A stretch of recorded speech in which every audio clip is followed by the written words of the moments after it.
CTM. A lição de hoje é muito interessante, gosto bastante do assunto.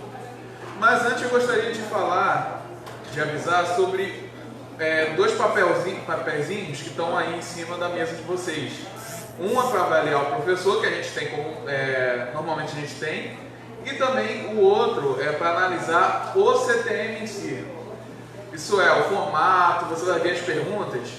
Eu peço que vocês preencham, porque é uma coisa importante para a gente saber, para a gente fazer o melhor CTM possível para vocês, ok? Então podem ser sinceros, vocês não precisam colocar o nome de vocês. Se vocês quiserem tecer uma crítica muito grande, pode tecer crítica muito grande. Se você quiser recomendar alguma coisa, pode recomendar.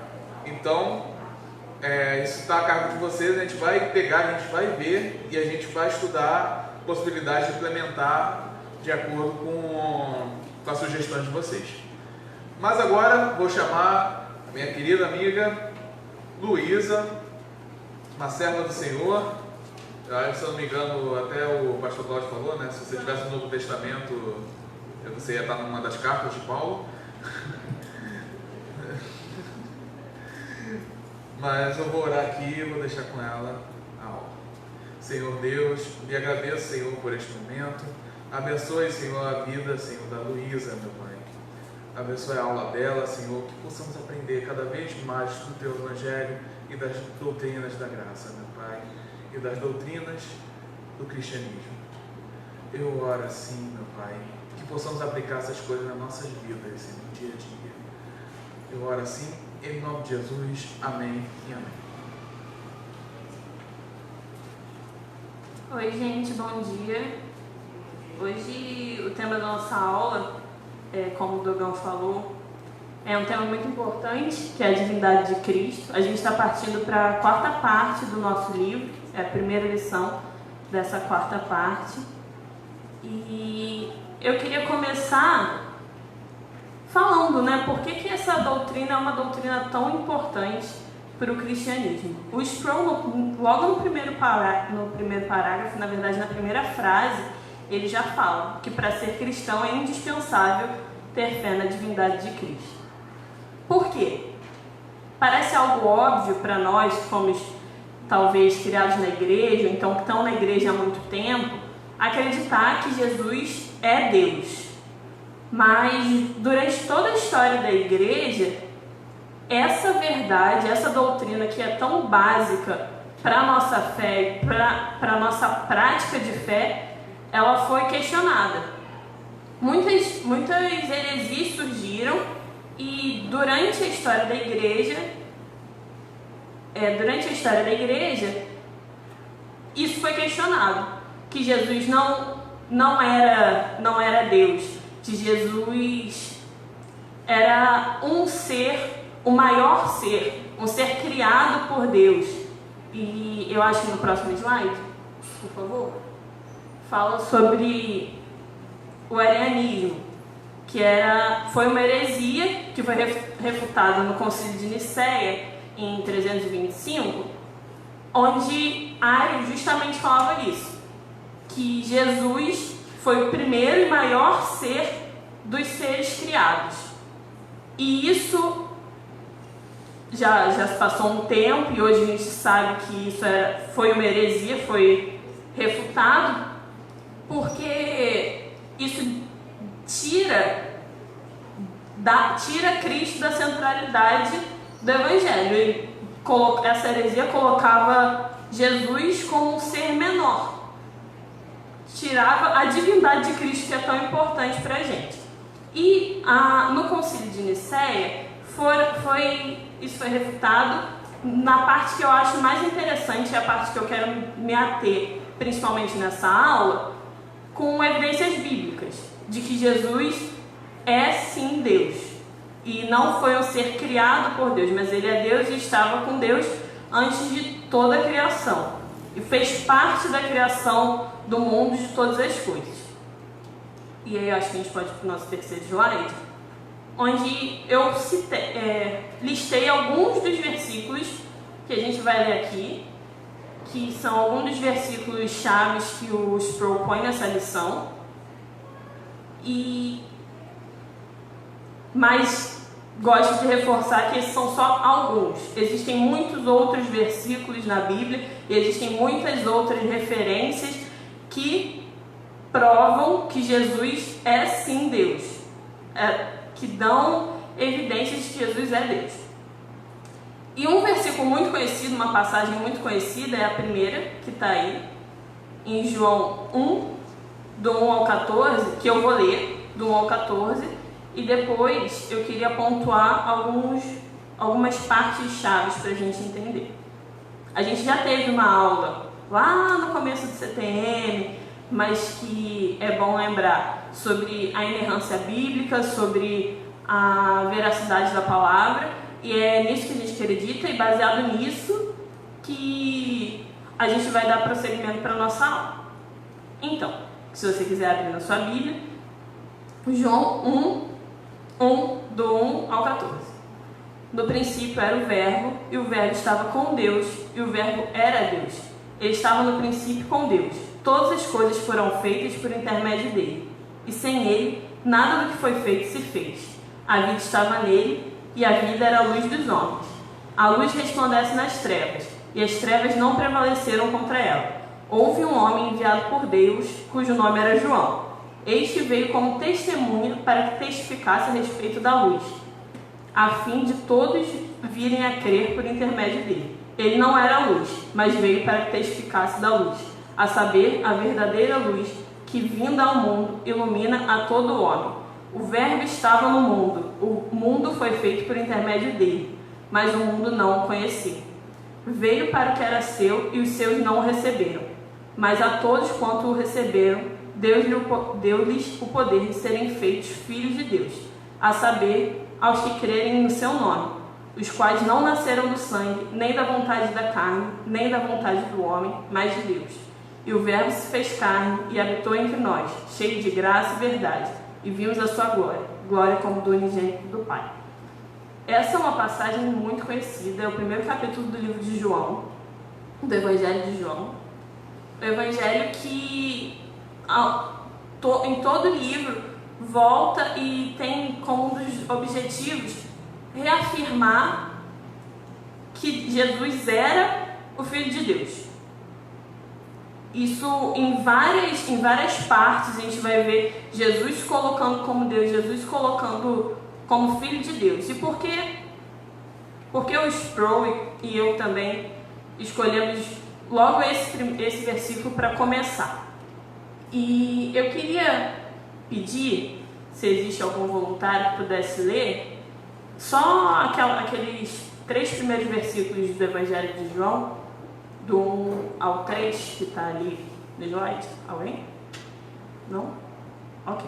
Então eu leio novamente. Eu leio. Ok. No princípio era o Verbo, e o Verbo estava com Deus, e o Verbo era Deus.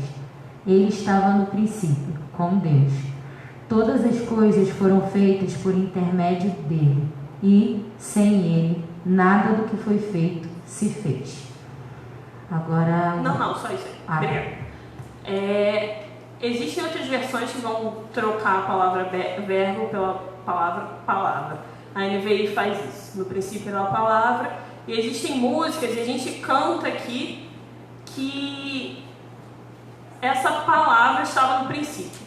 E essa passagem, logo no começo do Evangelho de João, se refere a Jesus. Depois, ao longo do texto, como eu fui lendo, fala que ele veio para os que eram dele não receberam, mas a todos os quantos receberam, deu-lhes o poder de ser chamados filhos de Deus.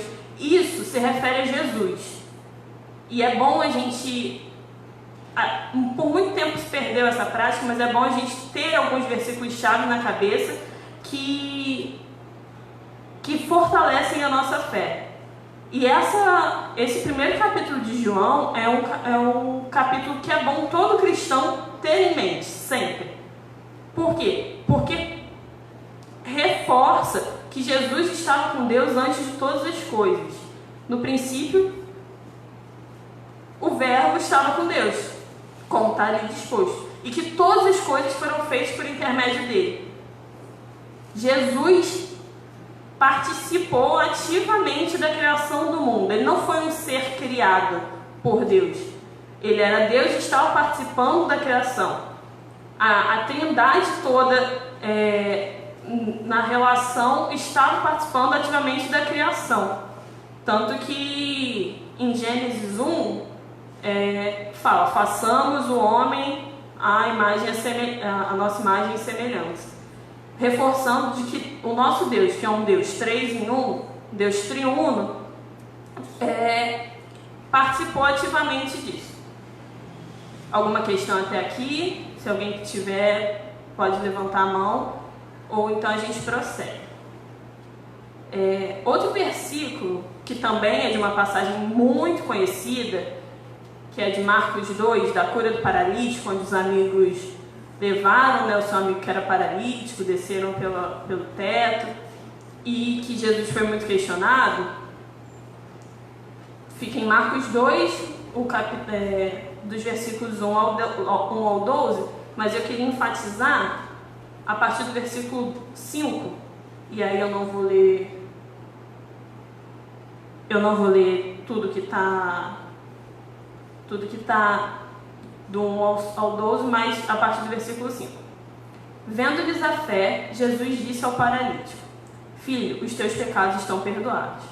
Mas alguns dos escribas estavam assentados ali e arrazoavam em seu coração. Por quê? Porque o único que tinha poder para perdoar os pecados era Deus. E é por isso que os escribas se questionavam e tinham isso no coração deles. Por quê? Como pode um homem perdoar os pecados? E aí o texto prossegue. Por que fala ele desse modo? Isso é blasfêmia. Quem pode perdoar pecados senão um, que é Deus? E Jesus, percebendo logo por seu espírito que eles assim arrazoavam, disse-lhes: Por que arrazoais sobre essas coisas em vosso coração? Qual é mais fácil? Dizer ao paralítico: Estão perdoados os teus pecados, ou dizer: Levanta-te e toma o teu leito e anda. Ora, para que saibais que o Filho do Homem tem sobre a terra autoridade para perdoar pecados, disse ao paralítico: Eu te mando, levanta-te, toma o teu leito e vai para a tua casa. Então ele se levantou e no mesmo instante, tomando o leito, retirou-se à vista de todos, a ponto de se admirarem todos e darem glórias a Deus, dizendo: Jamais vimos coisas assim. Os escribas e Jesus, ele foi muito questionado. A autoridade dele enquanto Deus, enquanto Filho de Deus, foi muito questionada. E isso a gente consegue ver nos evangelhos, porque isso era uma blasfêmia. Alguém se comparar a Deus era uma blasfêmia.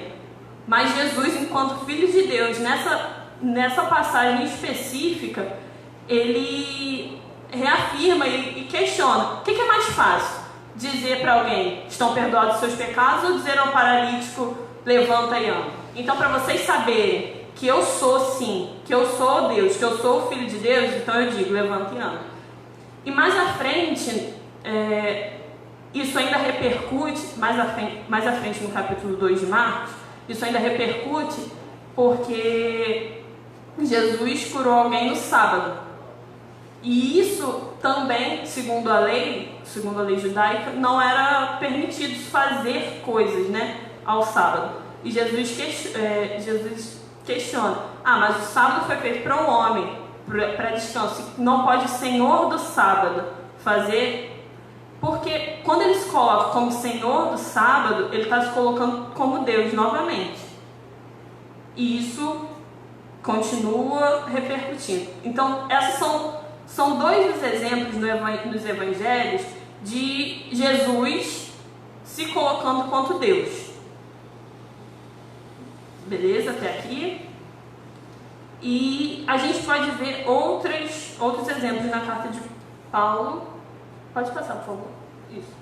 Na carta de Paulo a Colossenses, que também é muito interessante. Também é uma música que eu gosto muito, do Projeto Solo, que canta sobre isso. E que remete ao capítulo 1 de João, que fala que por meio dele todas as coisas foram criadas. E Colossenses, no capítulo 1, do versículo 17 ao 19, diz: Ele é antes de todas as coisas, nele tudo subsiste. Ele é a cabeça do corpo, da igreja. Ele é o princípio, o primogênito entre os mortos, para em todas as coisas ter a primazia, porque aprove a Deus que nele residisse toda a plenitude. E plenitude essa palavra plenitude quer dizer plena deidade no grego. Essa palavra quer dizer plena deidade, reafirmando que Jesus era Deus, plenamente Deus, não 50% Deus e 50% homem, mas plenamente Deus. E no capítulo 2 de Colossenses, novamente, essa palavra pode ser explicada, onde diz, no versículo 8 e 9, Cuidado que ninguém vos venha a enredar com sua filosofia e vãs sutilezas, conforme a tradição dos homens, conforme os rudimentos do mundo, e não segundo Cristo, porque nele habita corporalmente toda a plenitude da divindade. Então, assim, mais uma vez, Paulo, na mesma carta, está reafirmando que em Jesus, que em Cristo, Jesus, o Verbo encarnado, Deus encarnado, Filho de Deus, que andou aqui nessa terra, também era Deus, completamente Deus. Essa é uma doutrina que talvez muitos possam estar pensando, tá bom, Luiz, isso a gente acredita, mas por que é tão importante a gente ter essa aula? Como fala aqui no versículo 8 de Colossenses 2 que eu acabei de ler, para que ninguém venha nos enredar com vãs filosofias. Como eu falei no começo, essa doutrina foi muito questionada e eu acho que talvez alguns de vocês já veem pessoas hoje questionando também isso, outras religiões questionando isso, e até pessoas que não são religiosas questionando isso. Acho que hoje a gente tem menos pessoas questionando que Jesus existiu, porque existem diversas evidências históricas, e não apenas bíblicas, que comprovam a existência de Jesus enquanto homem, mas muitas pessoas e muitas ideologias continuam questionando a divindade de Jesus. E é por isso que é importante a gente guardar essa verdade na nossa mente e no nosso coração. Por isso que é importante a gente estudar. Porque, por exemplo, eu acredito que alguns de vocês já possam ter ouvido pessoas falando assim, não, mas Jesus existiu. Mas ele era um homem bom, um homem que pregava o amor, um homem que pregava a igualdade. Queridos, Jesus era 100% homem, mas ele era 100% Deus. E a nossa fé está baseada nisso. Porque se a gente começa a acreditar que Jesus era apenas um homem que pregava o amor, toda a nossa fé, todas as nossas práticas de culto, todas as nossas práticas devocionais, nada disso faz sentido. Porque se a gente não acredita que Deus se fez homem e morreu na cruz pelos nossos pecados, por que a gente está aqui? Entendeu? Por que a gente segue a nossa vida acreditando que ele era apenas um homem bom que pregava o amor? Igual a ele, então tiveram vários. Não, a diferença do cristianismo, a diferença da nossa fé é acreditar que Deus se fez homem. Enquanto um homem, ele continuava sendo plenamente Deus. E aí, sim, eu queria seguir para mais uma evidência bíblica, que é a passagem de João 8, onde Jesus está sendo questionado novamente. E eu vou ler a partir do versículo 53 até o versículo 58. És maior do que Abraão, o nosso pai que morreu? Também os profetas morreram. Quem, pois, te fazes ser? Respondeu Jesus. Se eu me glorifico a mim mesmo, a minha glória nada é. Quem me glorifica é o meu Pai, o qual vós dizeis que é o vosso Deus. Entretanto, vós não os tendes conhecido. Eu, porém, o conheço. Se eu disser que não o conheço, serei como vós, mentiroso. Mas eu o conheço e guardo a sua palavra. Abraão, vosso pai, alegrou-se por ver o meu dia. Viu-o e regozijou-se. Perguntaram-lhe, pois, os judeus: ainda não tem 50 anos e viste Abraão? Respondeu-lhe Jesus: em verdade vos digo, antes que Abraão existisse, eu sou. E quando Jesus fala isso, ele está se remetendo a como Deus se apresentou a Moisés lá no Antigo Testamento. E a passagem que vocês podem ver é uma referência, uma alusão clara ao nome de Yahvé, eu sou, que está em Êxodo 3:14. Tá? Eu acho bom a gente anotar essas referências para a gente também não pecar. E para um judeu naquela época, afirmar isso era algo digno de morte, né? Como Jesus depois foi crucificado por afirmar. Então, as pessoas não faziam isso por querer se achar ou coisas assim. Então, Jesus, quando se compara e fala, antes que Abraão existisse, eu sou, ele está falando que sim, ele é Deus. Ele está dando mais uma evidência de que ele é Deus. E aí, como eu falei, depois Jesus foi crucificado por isso, eu queria ler a nossa... Eu não sei se eu botei essa passagem no slide, eu acho que não.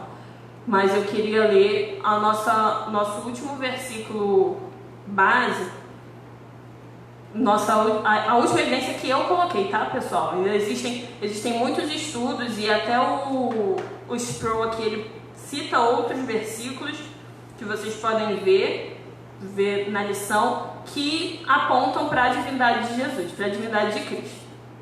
E eu queria ler então Marcos 14, do versículo 60 ao 64. Levantando-se o sumo sacerdote. Aqui, explicar o contexto, desculpa.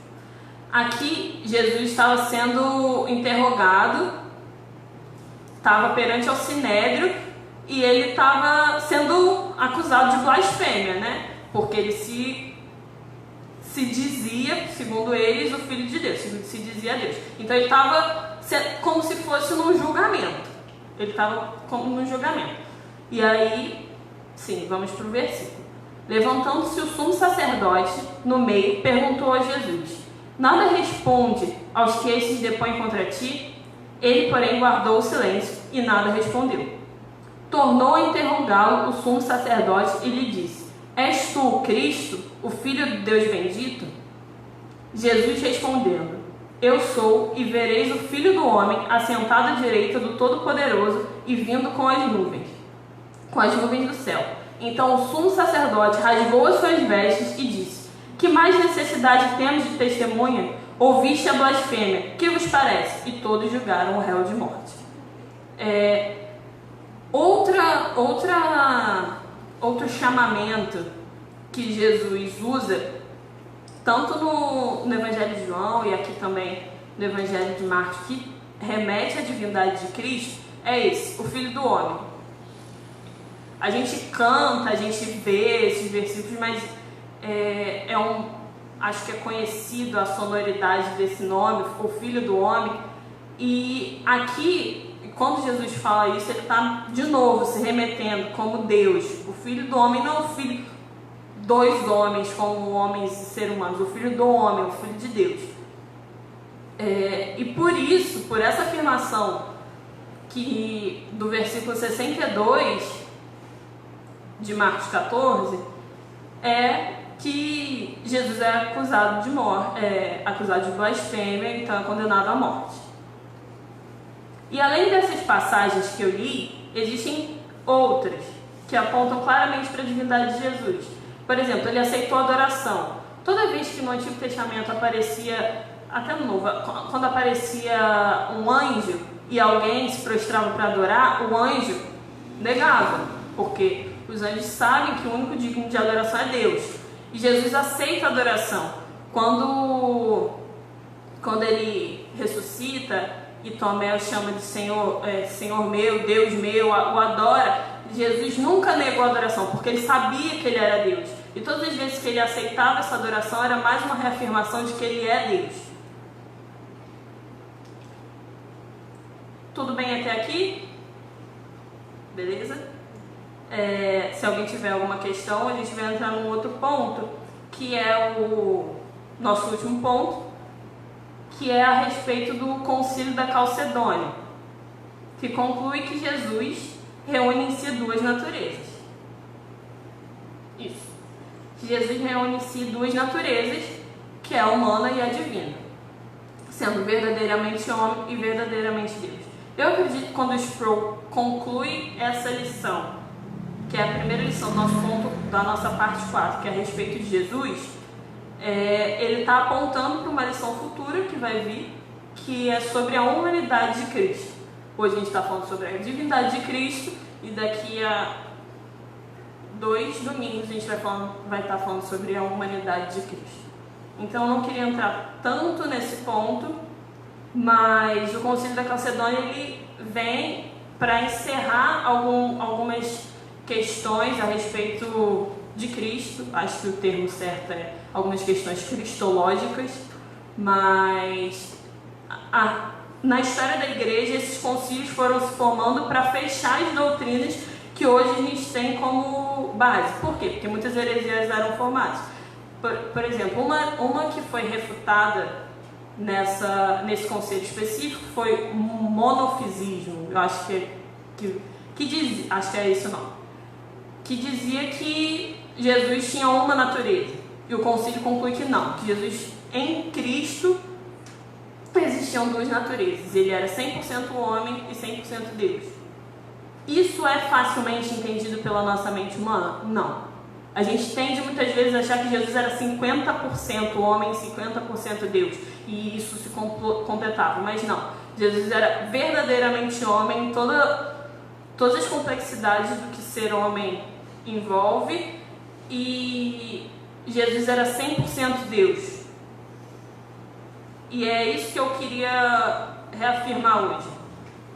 E aí eu queria saber se vocês têm algumas questões antes da gente entrar, ou então a gente pode entrar durante as questões também, o que isso traz para nós enquanto cristãos, implicações na nossa vida prática. O que saber que Jesus era, e vai ser eternamente, Jesus é eterno, não foi um ser criado como nós fomos, ou como qualquer outra coisa da criação, traz para a nossa vida prática enquanto cristãos.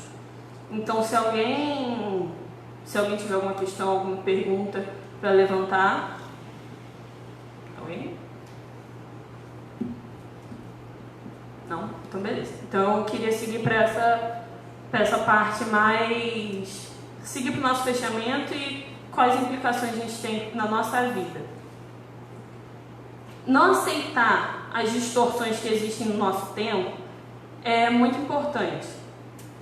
Porque muitas vezes, para não entrar em debates ou então em questões que podem gerar desconforto com pessoas não cristãs, a gente acaba aceitando que sim, Jesus era um homem bom, sim, Jesus pregava o amor, ou então aceitando que, como outras religiões dizem, que era um Deus menor, ou um Deus criado pelo Deus Pai, ou a alma mais evoluída que já passou na Terra. Muitas vezes aceitar isso é extremamente danoso para a gente. Não só para o cristianismo enquanto religião, enquanto uma instituição, não só para nós enquanto parte religiosa, mas para nós enquanto filhos de Deus. Porque se a gente se põe como cristão, como pequenos cristos, como filhos de Deus adotados por Jesus, a gente só pode fazer isso porque Deus fez homem, como eu falei antes. Então, acreditar ou desacreditar que Jesus era Deus, não ter fé nisso, é fazer com que tudo que a gente prega na nossa vida, tudo que a Escritura aponta, tudo que a cruz representa, seja nada. Porque se para satisfazer a ira de Deus era necessário que um homem morresse, e um homem que não tivesse pecados, e a gente acreditar que Jesus era apenas um homem bom e não Deus encarnado, é complicado. Porque se ele era apenas um homem bom, provavelmente ele teve pecados. entendeu? Que talvez não tivessem sido relatados. Mas enquanto Deus, a gente sabe que o nascimento de Cristo foi um nascimento sobrenatural, enquanto Deus, a vida dele foi uma vida perfeita, e por isso a morte e a ressurreição dele fazem sentido. Porque se Jesus tivesse vivido uma vida só e apenas enquanto um homem bom, ele teria pecado, ele não teria ressuscitado. E a ressurreição é a prova e a consumação de que a nossa fé tem sim base e faz sim sentido. Jesus, Deus, homem encarnado, morreu e ressuscitou. E é isso que faz o nosso ser completo. E eu acho que é isso, é assim que eu queria encerrar. Se alguém tiver alguma questão, pode colocar. Se não, eu queria orar. Alguém? Não? Calma aí. Uma mão foi levantada. Eu só queria tirar dúvidas sobre os concílios. Você mencionou, aí eu queria entender o que é, e acho que você falou, mas eu queria que você explicasse melhor, por favor. Tá bom. Eu não me considero a pessoa mais informada para falar isso, mas eu acho que eu entendo um pouco. Eu acho que, resumidamente, a gente consegue. Os concílios foram como se fosse, talvez a palavra concílio não seja familiar para a gente, mas como se fosse uma reunião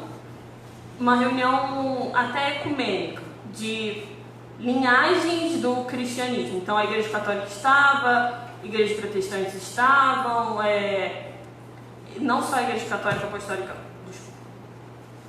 Apostólica Romana, mas era uma reunião para discutir o que hoje a gente entende como doutrinas básicas. Por exemplo, a doutrina da divindade de Cristo. Hoje pode ser um ponto pacífico entre todas as igrejas cristãs. Mas, na época dos concílios, isso, como eu falei, o concílio de Nicéia foi 325 depois de Cristo e o concílio da Calcedônia em 451, acho que estava no slide. Então era para discutir esses pontos sobre o que hoje a gente encontra como pontos pacíficos, entendeu? A divindade de Cristo, as naturezas de Cristo, e tiveram outros concílios que deliberaram a respeito de outras coisas. Vinha o que hoje a gente sabe que eram heresias, que tiravam a divindade, queriam tirar a divindade de Cristo, ou então o colocar como tendo só uma natureza, e ali aquilo era discutido e refutado, e algumas heresias foram refutadas nesses concílios, entendeu? Ok. Acho que tem pessoas mais podem explicar depois, quando alguém citar concílio, você faz a pergunta de novo, pode ir. Mais alguém? Não? Alguém queria falar? Não? Então, gente, são 11h56, eu não sei se nosso almoço está pronto, mas eu queria incentivar aqueles que vão almoçar, que fiquem, esperem, ajudem a gente a arrumar, porque é pro propósito da expansão do Reino de Deus, em São José, em Itaipuaçu, aqui e para onde quer que Deus nos envie. Então eu vou orar para a gente encerrar essa aula e convido você a esperar para a gente almoçar junto e também voltar no domingo que vem para o nosso próximo CTM. Pai, muito obrigada pela oportunidade que nós temos de estudar um pouco mais da sua palavra e de como você tem agido ao longo da história. Obrigada por colocar em nós a fé. Obrigada por colocar em nós a certeza de que você se fez homem e morreu pelos nossos pecados. Que isso não seja arrancado por nenhuma ideologia ou por vã filosofias, por favor. Que a gente sempre se lembre do quão penoso foi o seu sacrifício na cruz por nós. E que a gente tenha como suficiente a sua graça e a nossa adoção através de Jesus. É o que eu te peço. Leva-nos em segurança, dá-nos uma boa tarde e um bom retorno ao culto da noite. É o que eu te peço, agradecendo mais uma vez pela nossa salvação e pelo perdão dos nossos pecados. Em nome de Jesus. Amém.